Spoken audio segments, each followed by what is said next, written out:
Mesdames et messieurs, bonjour, je suis ravi de vous retrouver pour ce nouvel épisode du Carton. N'hésitez pas à nous laisser une petite note sur Apple Podcast et sur Spotify, ça nous aide énormément. Et alors aujourd'hui, avec mes deux compères que je vais vous présenter juste après, on va parler des Toronto Raptors qui traversent une saison un petit peu compliquée, on va en reparler. Donc pour ça, j'ai fait appel à mes deux copains, mes deux amis, mes deux sidekicks, si je peux dire ça comme ça. Benjamin va adorer. Mais j'adore les sidekicks, c'est pas péjoratif quand je dis ça, les mecs. Monsieur Raphaël Delaveau et Monsieur Benjamin Moubèche sont avec nous. Comment ça va, la famille? Eh ben écoute, ça va très très bien. On va parler d'une équipe dont on parle pas souvent, même, hein. Même quand ils sont bons, on en parle un peu moins. Et surtout, on est plus que des sidekicks, hein, je te laisserai pas dire ça Content de finalement. revenir Oui, parler c'est des clair. Raptors, mon Ben? Bah, écoute, très content, surtout que c'est une espèce en voie de disparition actuellement, donc c'est l'occasion de faire un petit point sur, la catastrophe qui les attend potentiellement cette saison. Peut-être le meilleur, on verra, mais situation très intéressante. Exactement. Puis on adore les Raptors chez l'analyste, on a un petit passif avec cette équipe. Benjamin adore quand je parle de ça. Les gars, on commence tout de suite. D'ailleurs, je vais commencer avec toi, Ben. Les Raptors aujourd'hui, au 26 janvier, donc le jour où on enregistre, sont 12e à l'Est.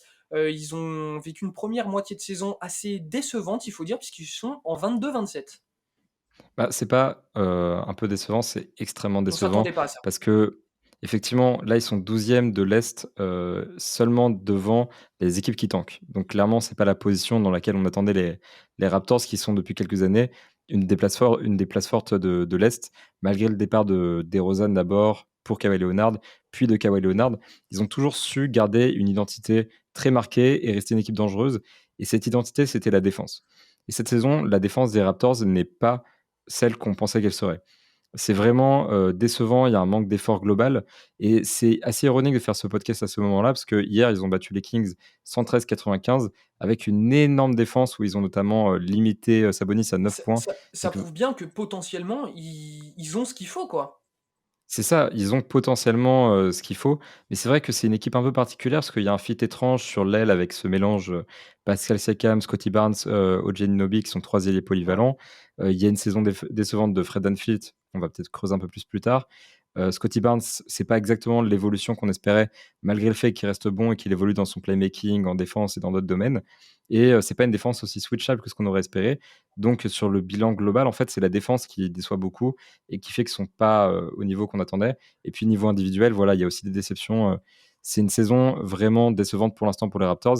Ceci dit, il reste encore 30 matchs, Évidemment, c'est pas c'est pas fini, hein. fini. Attention, on sait que tout peut changer après le All-Star break. Là, on a vu que l'année dernière, par exemple, les Celtics étaient à peu près au même niveau que les Raptors à ce moment-là de la saison. Puis ils avaient fait une deuxième moitié de saison hallucinante et depuis tout roule pour le mieux. J'ai envie de dire.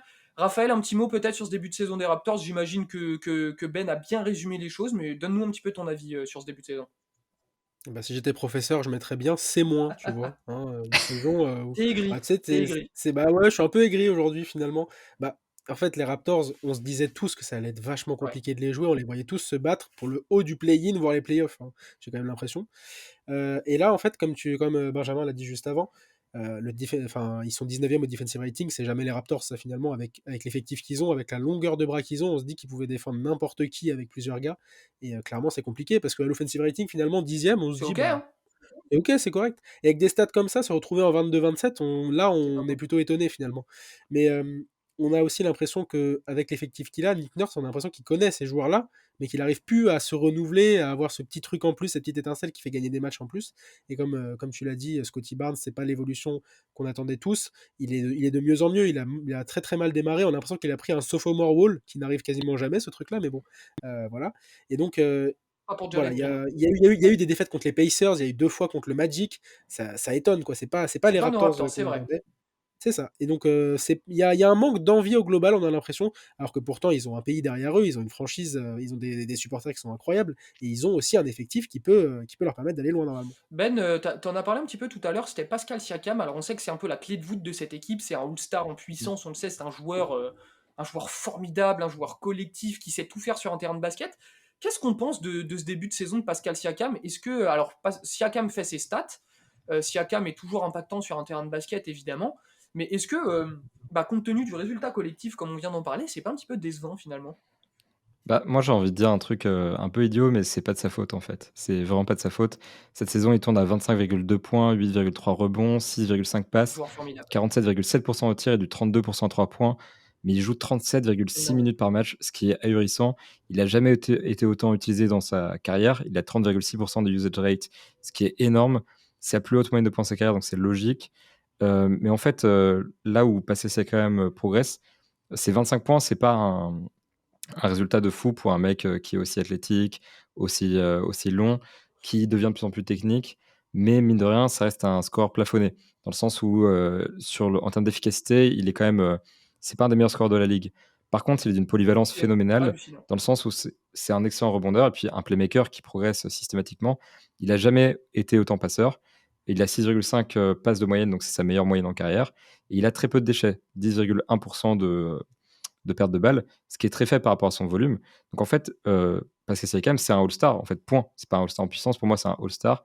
Il le sera potentiellement parmi les remplaçants. Oui. Et s'il n'y Moi, est si pas, Pascal c'est Siakam est pas pas pour des questions All-Star, de niveau. franchement, Bah, il y a des chances qu'il le fasse pas parce que Toronto est 12e, mais mais quand même, individuellement, ça a rien à dire. intrinsèquement, Pascal Siakam est un All-Star. C'est clair. Raphaël, un petit mot sur l'ami Siakam?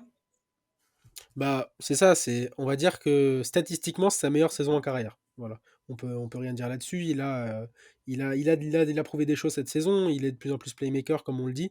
Mais voilà, enfin, il est utilisé 38 minutes par match. Je sais pas si on se rend compte. On a l'impression qu'il est autant utilisé que les gars dans les années 60. Ça C'est n'existe Will plus maintenant. Chamberlain, ouais. Et ça, c'est exactement ce que j'allais dire. Mais enfin voilà, il est plafonné, clairement, on a l'impression qu'on voit le max du max du max et que Nick Nurse pousse ce truc jusqu'au bout avec Siakam, alors que pourtant, il a un effectif hyper deep, quoi. Il y a genre 13 mecs qui peuvent jouer. Moi, sur le papier, j'ai l'impression quand même, quand on voit l'effectif des Raptors, même s'ils sont, c'est tous des 6'9, ils font tous 2,06 m, on a compris, ça c'est les Raptors. Mais on a quand même l'impression il faudrait quand même un peu plus pousser et laisser un peu Siakam respirer finalement. Tu l'as dit, c'est un All-Star. Il le sera, je pense. Si ce n'est parmi les remplaçants, il sera parmi les wildcards et il y aura forcément quelqu'un qui ne sera pas là, il le sera. Mais voilà, clairement, il y a un truc avec Siakam. On a l'impression qu'on aime ce qu'on voit, mais que c'est pas non plus ce qu'on aurait voulu voir à 100% avec Pascal finalement. T'as dit un truc super intéressant, c'est on aimerait laisser respirer un petit peu plus Pascal Siakam. Mais est-ce que cette impression, c'est pas beaucoup lié au fait que Fred VanVleet, justement, faut qu'on parle du cycliste là. Fred VanVleet, est-ce qu'il est, enfin, il fait quand même une saison, lui pour le coup, il est moins dans le coup que Siakam, il est un petit peu en difficulté. Est-ce que le fait que Siakam soit surutilisé et qu'il ait pas beaucoup d'air, qu'il soit obligé de surjouer, c'est pas lié à cette mauvaise saison de Fred VanVleet, Raphaël? C'est très possible pour le coup parce que Fred VanVleet, l'année dernière, il avait fait une super saison. Il s'était un peu encore plus révélé, Clairement, hein. Il s'était révélé pendant le titre des Raptors, mais là, il avait il avait pété, pris un autre galon finalement, ouais. Cette saison, c'est 19 points, 39% au tir, 34% à 3 c'est points. répugnant. Ouais, bah, c'est un peu des stats à la Devonte Graham, quoi. Donc c'est pas très bien pour Fred Oh la balle VanVleet perdue finalement. peut-être. Ouais, balle perdue. Désolé, hein, désolé pour Devonte.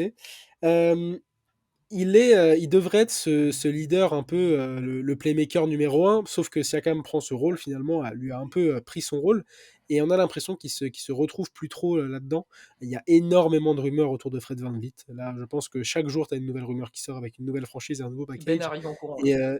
Et, ouais, et ça doit être assez dur finalement de le vivre de son côté, parce que ça, je pense que quand on est joueur NBA, on le voit, et quand on fait une saison assez moyenne, on le voit aussi.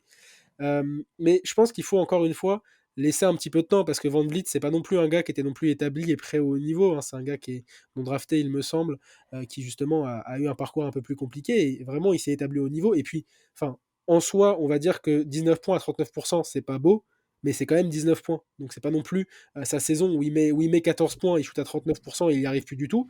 Il montre que quand même c'est un joueur correct en NBA. On sait qu'il peut faire beaucoup mieux et on sait que je pense que c'est les conditions justement qui lui manquent cette saison pour avoir un impact beaucoup plus grand, j'ai l'impression. Alors justement, Benjamin, qu'est-ce qu'on fait de Fred VanVleet? Parce qu'on sait qu'il est beaucoup dans les rumeurs de trade, comme le dit Raphaël. Est-ce que tu peux nous parler un petit peu de tout ça? Je sais que t'adores ça. Alors je vais pas t'aiguiller plus que ça. Régale-nous ta carte blanche. Bah, en fait, c'est un peu compliqué. Qu'est-ce qu'on fait de Fred VanVleet? Il y a une baisse de niveau. La question, c'est est-ce que c'est lié à son retour de blessure? Est-ce que c'est une méforme de cette saison? Ou est-ce que c'est juste, il se prend un mur et Est-ce que il est finalement voué sa à jouer saison comme ça dernière, jusqu'à la c'était pas fin? une saison exceptionnelle et qu'il est pas capable de reproduire ça finalement? Moi, je suis plus d'avis de dire que là, cette saison, il est un peu en dessous, mais qu'il Je peut suis revenir d'accord à avec son toi. niveau. Ça, c'est mon opinion. Malgré tout, il y a quand même cette question de Fred VanVleet est agent libre cet été. Il pouvait pas accepter l'extension que lui proposaient les Raptors parce que c'était trop faible. C'est pas de la faute des Raptors, c'est de la faute du CBA et de comment la NBA est construite. On savait qu'il deviendrait agent libre cet été. Il a une player option, mais il la prendra sans doute pas Oui, en parce que plus. il peut quand même prétendre à un salaire beaucoup plus gros. Et on sait notamment que les Suns et le Magic sont sur le dossier pour l'été. Donc pour les Raptors, il y a vraiment une question. Soit ils le transfèrent à la deadline, qui, on le rappelle, est fixée au 9 février, donc c'est Ça arrive. imminent, Ouais, soit j'imagine. ils le payent cet été. Il n'y a pas d'autre choix. C'est-à-dire que soit tu le transfères, soit tu le payes cet été. Sinon, ça veut dire que tu le perds pour rien et c'est la mauvaise Faut pas faire décision. ça. Ce serait terrible, hein. Et du... Perdre un joueur ah, comme ce ça serait terrible. gratuitement, même s'il est en difficulté, enfin, on sait que Fred VanVleet, on vous l'a dit, hein, on pense que c'est vraiment un petit coup de mou côté VanVleet et qu'il est capable de vraiment reproduire des saisons comme l'année dernière, All-Star, vraiment très précieux pour son équipe. Ce serait dur de perdre un joueur comme ça gratos. Bah, c'est clair, et puis, mais du coup, ça pose quand même la question parce que ça implique que là, maintenant, les Raptors doivent faire un choix qui est de soit changer de projet, soit prendre un engagement à long terme avec Fred VanVleet. C'est un peu ça. En fait, du coup, tout le projet des Raptors est mis en jeu sur cette question-là parce que si tu transfères Fred VanVleet, est-ce que tu te lances dans une reconstruction? Est-ce que tu axes autour de 25 ans sur une timeline un peu plus jeune qui fit un peu sur Scotty Barnes? Est-ce que c'est pour récupérer un mec qui est plus adapté au projet? En fait, c'est très compliqué et on sait par contre que sur le marché de transfert, il y a beaucoup d'équipes intéressées. J'en liste au moins 8, c'est-à-dire le Heat, les Lakers, Clippers, Wolves, Mavericks, Suns, Wizards, à des degrés variables avec des niveaux de réalisme relativement variables, mais beaucoup d'équipes sont dans les trading blocks. Donc c'est un peu compliqué de dire ce que vont faire les Raptors avec Fred VanVleet. En tout cas, c'est vraiment un énorme domino dans le paysage de la conférence Est et de manière générale dans le projet des Raptors, ça peut tout changer.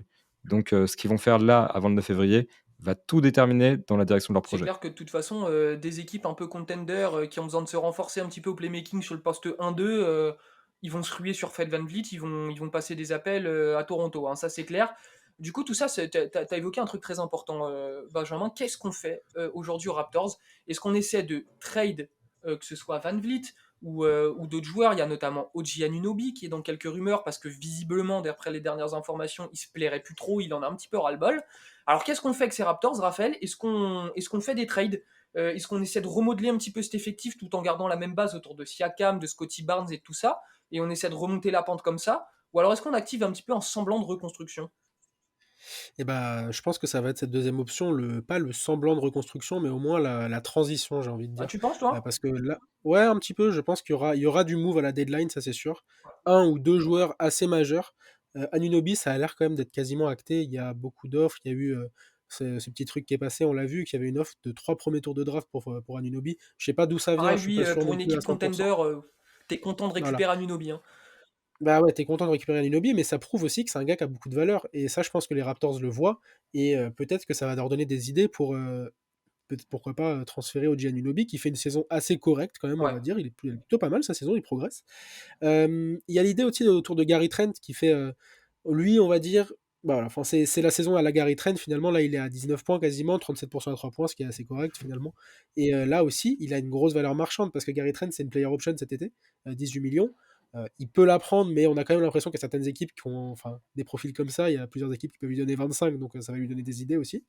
Et savoir que les Raptors peuvent perdre et Van Vliet et un gars comme ça contre rien, je pense pas qu'ils voudront.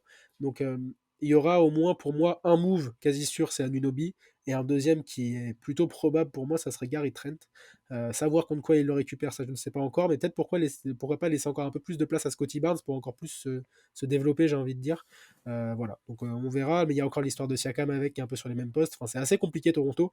Il y a beaucoup, beaucoup de choses à faire. Tout ne sera pas fait à la deadline, mais une première esquisse du projet sera fait pour moi d'ici 2 C'est semaines. intéressant ce qui se passe à Toronto. Ben, toi, du coup, ton avis, c'est quoi sur le potentiel projet des Raptors?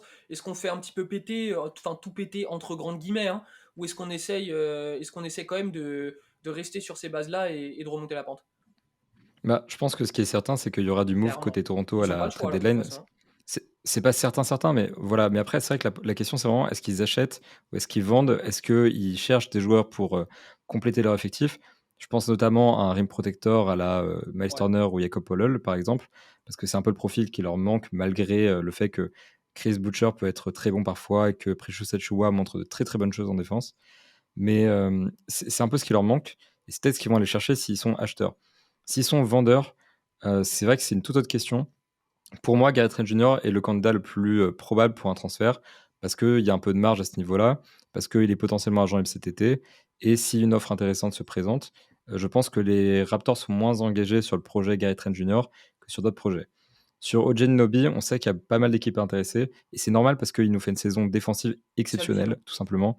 C'est le meilleur défenseur des Raptors. Il sort complètement du lot. C'était un candidat pour le Depoy et c'est vraiment cette saison un des meilleurs défenseurs sur le périmètre de la ligue.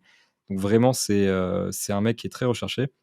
Mais on entend que les Raptors veulent vraiment une grosse contrepartie en échange. On parle d'un package à la Dejounte Murray. Justement, Raphaël parlait de 3 premiers tours de draft. C'est un truc dans ces eaux-là. C'est ouf, Donc hein. si ça se propose, peut-être que ça va débloquer la situation, hein, mais voilà, c'est un peu compliqué de savoir. En tout cas, ce qui est sûr, c'est qu'ils laisseront pas partir ni Siakam ni Anunoby sans des deals monstrueux en échange. Donc pour moi, en fait, ils sont dans cette position où, compte tenu de la position des autres équipes du marché, il n'y a pas tant d'équipes qui vont acheter à la trade deadline que ça, notamment à l'aile. Il y a pas mal d'équipes qui cherchent un pivot, qui cherchent à se renforcer sur le backcourt, mais à l'aile, il y a moins de demandes. Et compte tenu de la position des autres équipes, des exigences très élevées des Raptors, et c'est normal, mais aussi du fait qu'OG Anunoby reste sous contrat pendant au moins une saison après celle-ci, et puis ensuite une player option, je pense que OG Anunoby bougera pas. Voilà, donc je pense que on verra ce qu'ils font. Je peux pas dire s'ils sont acheteurs ou vendeurs. Je pense qu'ils vont On verra. plutôt acheter et ramener un pivot.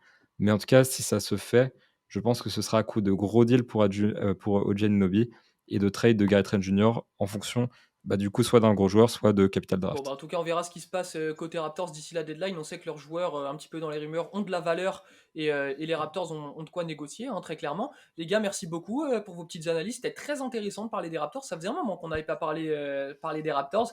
Donc ça fait toujours plaisir. Vous qui nous regardez ou nous écoutez, dites-nous en commentaire ce que vous pensez justement de ce début de saison des Raptors. Si vous les voyez tout faire péter ou si vous les voyez relever la tête et redresser un petit peu la pente, on se fera un plaisir de vous répondre.